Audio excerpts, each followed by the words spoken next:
You know what? Jimmy and High Res got it right. This is a war. This is a war on freedom.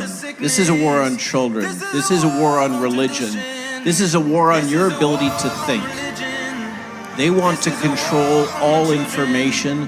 They want to control what you think, and they're doing it all over the world. All over the world.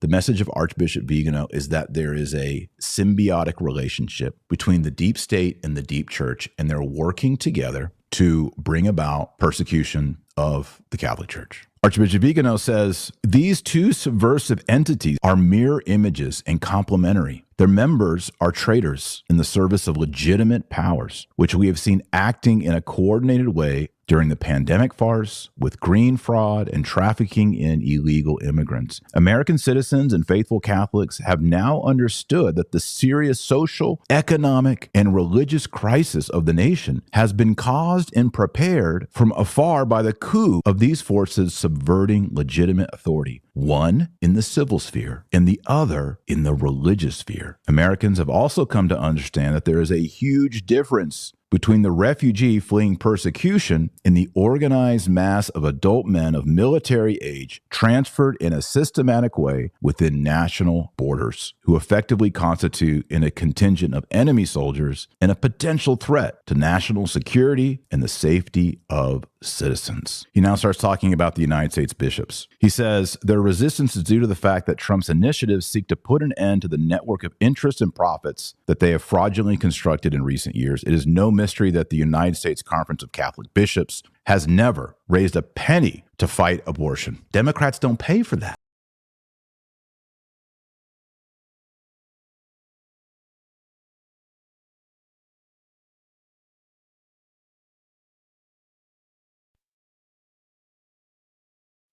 Praise be to Jesus Christ. Given the U.S. President's statement about Leone, it is entirely understandable that many Catholics feel offended and deeply scandalized.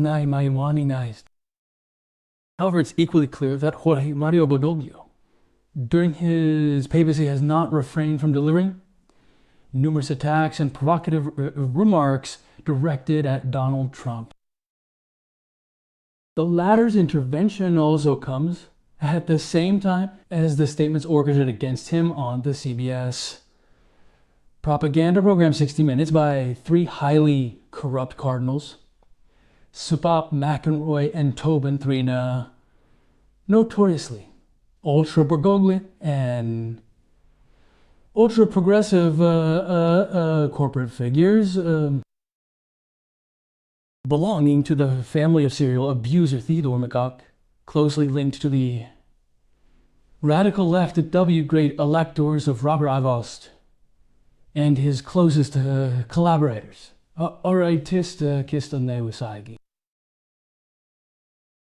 Asked by journalists about Donald Trump's post, Leone replied, "I am not afraid of the Trump administration or of forcefully proclaiming the gospel. The message of the gospel, which is what I believe I am called to do, what the church is called to achieve, what you're called to do." These words, seemingly indisputable in Pravost's mouth, can, however, change their meaning dramatically depending on how they are interpreted. They can simply mean "hod." I am not afraid of civil power, indicating the superiority of the spiritual authority of the Catholic Church over every earthly authority, or in the diametrically opposite sense. I am not afraid of this administration. While in other cases he considers it legitimate to be afraid and to refrain from forcefully proclaiming the message of the gospel. And we immediately think of all those times we have seen the Vatican fear other administrations, both in Washington, especially when the interference of Hillary Clinton and John Podesta went so far as to have the swift circuit, bank transactions blocked in the Vatican and in Beijing. And in Beijing, where the Holy See officially committed itself to the communist dictatorship through a secret agreement not to forcefully proclaim the message of the gospel, ratifying on the spot the episcopal appointments of the Chinese Patriotic Association. For this reason, this, unlike the consecrations of Night 10, is a schismatic act to act. In many other cases, Prevost and Bergoglio before him have thought it best to remain silent on their own. An initiative perhaps because their cooperation was what those in power expected, from the conciliar and synodal church. In fact, as soon as the Trump administration cut off the flow of money that the USAID was pouring into the United States Conference of Catholic Bishops and the various bodies of the American Catholic Church to promote immigration, open war began between all those cardinals and Clinton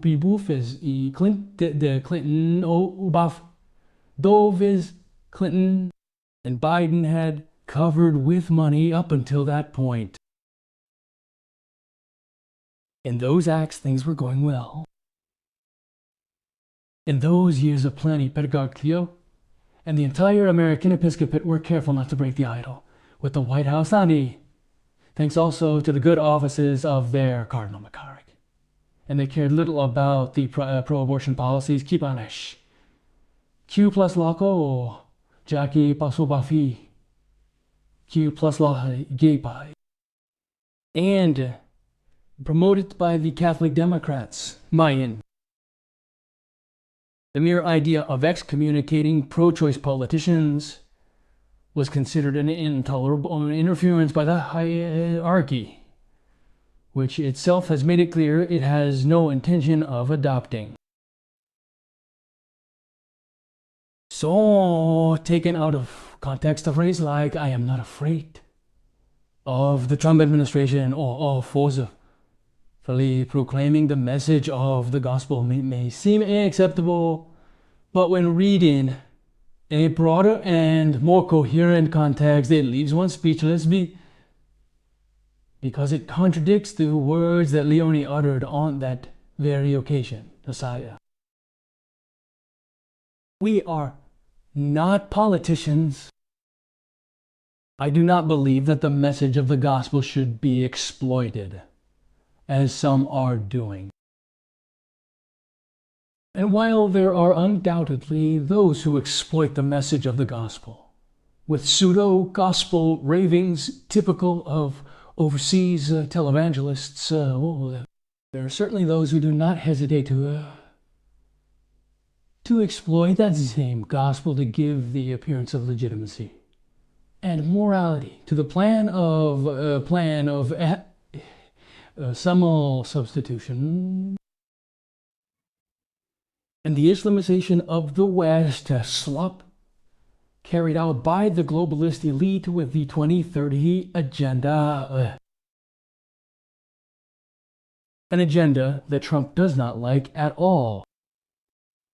While the Holy See, Leone, the American Episcopal Conference, and all the pseudo-Catholic charities have erected it as the new globalist totem of their synodal program.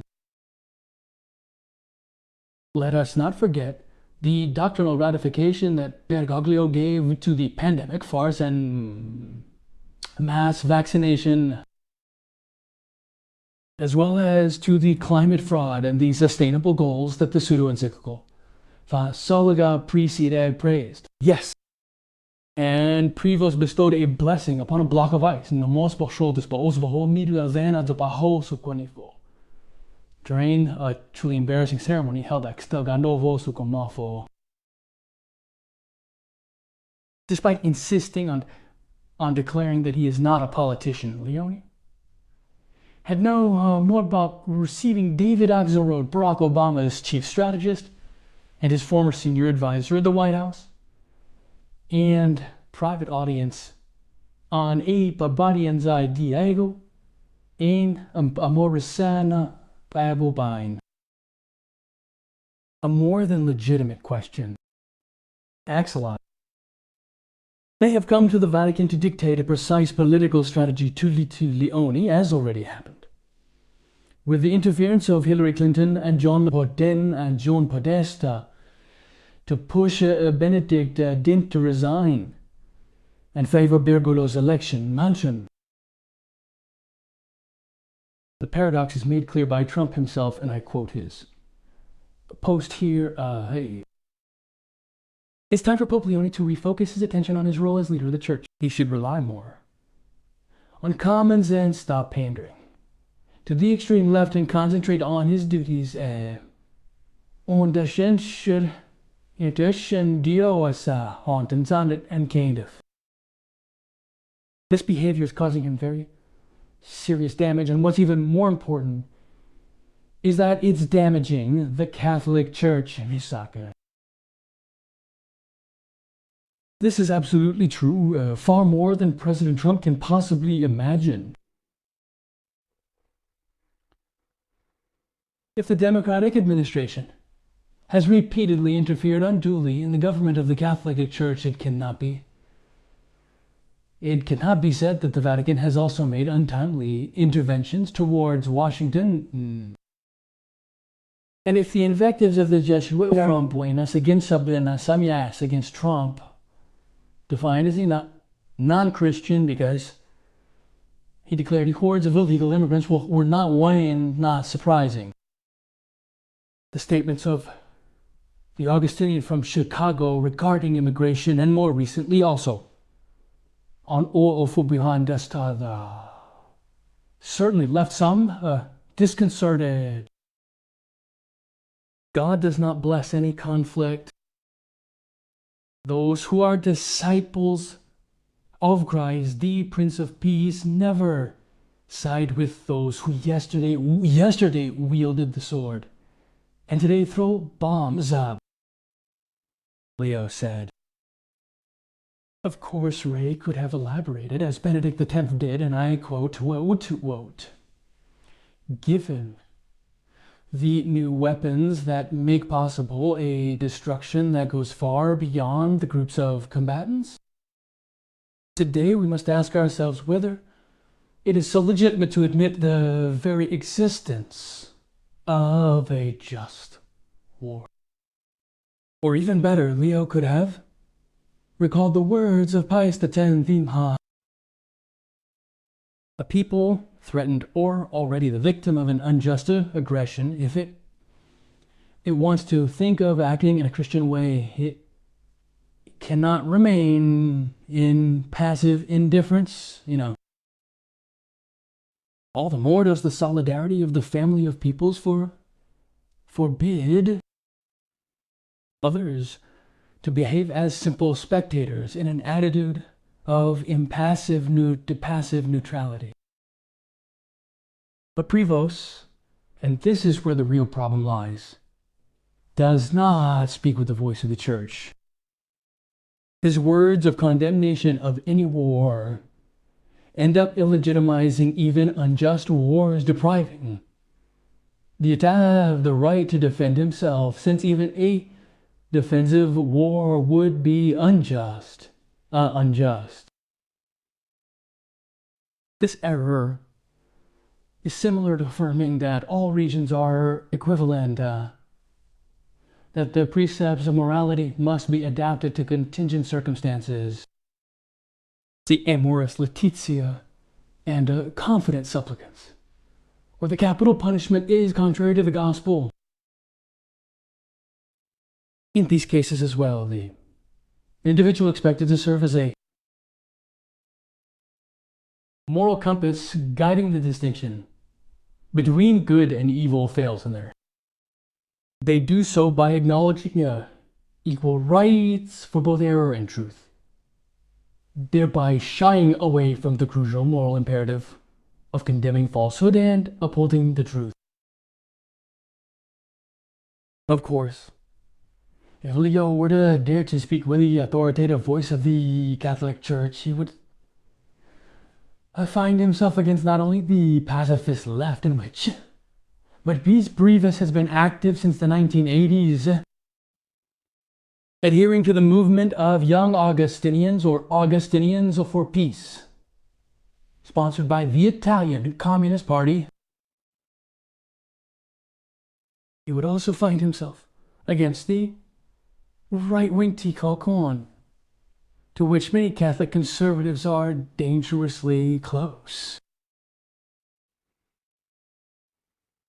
The tolerance temporarily enjoyed by the council hierarchy is, in fact, conditioned on its acceptance and promotion not only of the globalist agenda of the UN, of the World Economic Forum in Davos, of the Council for Inclusive Capitalism, with the Vatican founded by Bergoglio, with Verwelf de Rothschild, but also of the liberal agenda of the Noblia Anglo-Zionists. That is, the two supranational powers that act on seemingly opposing fronts, but for a common goal of the establishment of a new world order, that, depending on who prevails in the clash, will in any case see only Catholicism and traditional Catholicism, which Rome is trying in every way to destroy and fossilize by conciliarizing or synodizing it. Based on Trump's call, Leo is advised to get his act together in his role as Pope and prioritize being a great Pope as opposed to being a politician.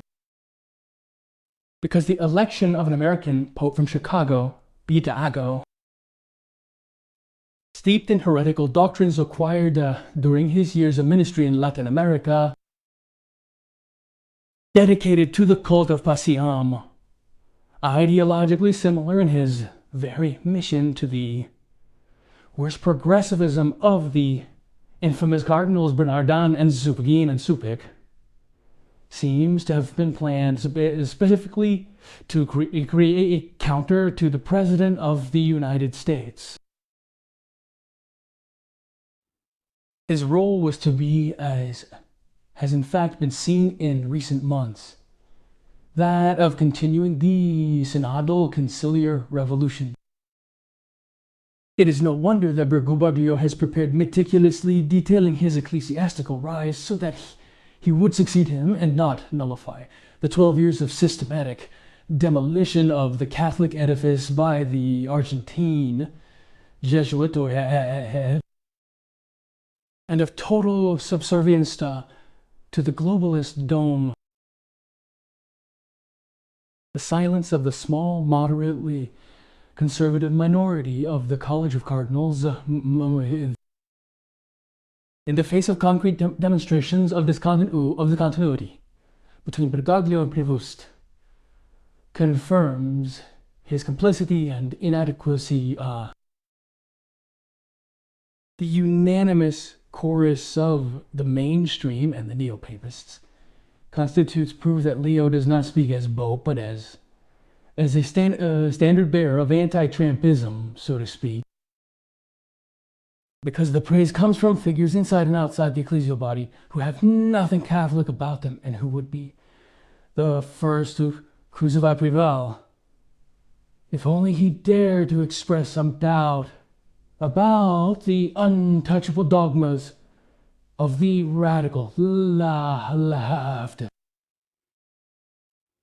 And because this defense of Prevost is motivated precisely by the fact that the Pope has chosen to become a politician demonstrating partisanship that discredits the papacy and the Catholic Church before the world.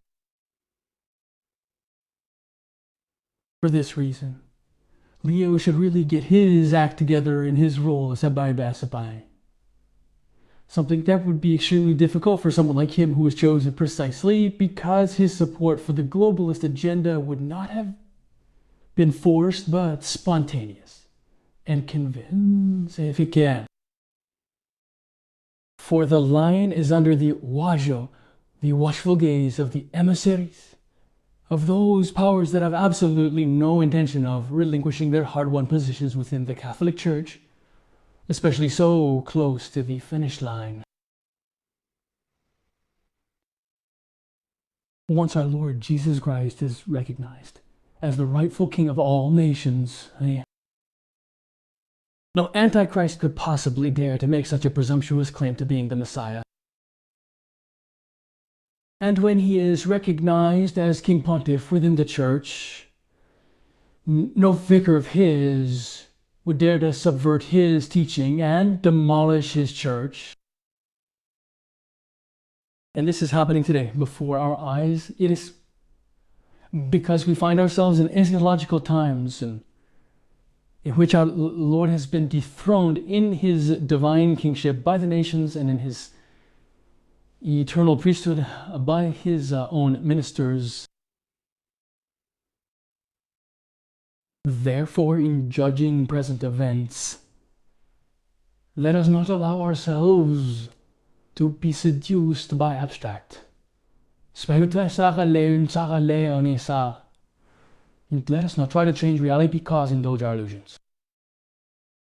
Let us look at everything that happens with a supernatural gaze because it is the only way to preserve in the present tribulations that peace of the soul that the world does not know how to give and cannot give.